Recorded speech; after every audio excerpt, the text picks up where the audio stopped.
C'est le réseau, la maison de tous les ingénieurs systèmes, de toutes les parties prenantes de l'écosystème IS en France.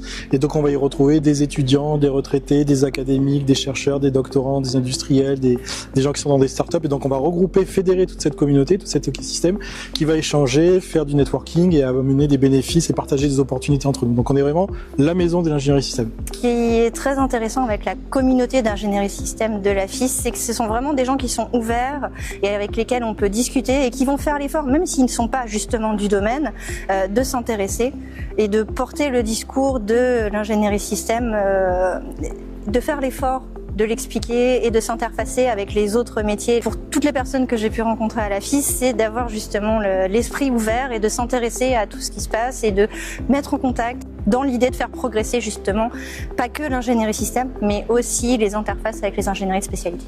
Dans une association comme la FIS, c'est important d'être actif pour proposer des sujets, pour animer des discussions et pour construire ensemble des livrables qui vont être utiles à tous. Et pour apprendre aussi, parce que collectivement, on apprend, on s'améliore les uns les autres. Et donc, c'est vraiment les points importants qu'on voit dans un comité thématique. Puis, animateur du comité thématique MBSE, ce qui me permet d'être toujours au fait de l'état de l'art des sujets que mon entreprise traite également.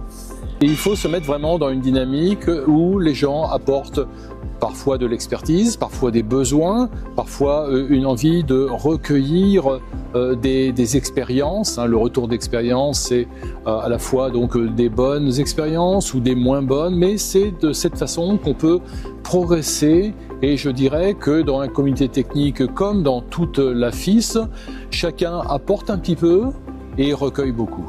Pour adhérer à la FIS, vous avez deux moyens. Soit vous adhérez au travers de ce qu'on appelle un membre, c'est-à-dire que vous êtes au sein d'une entreprise qui, selon sa grandeur, vous autorise à plusieurs adhérents individuels. Et vous avez une autre façon d'adhérer, c'est d'adhérer à titre individuel.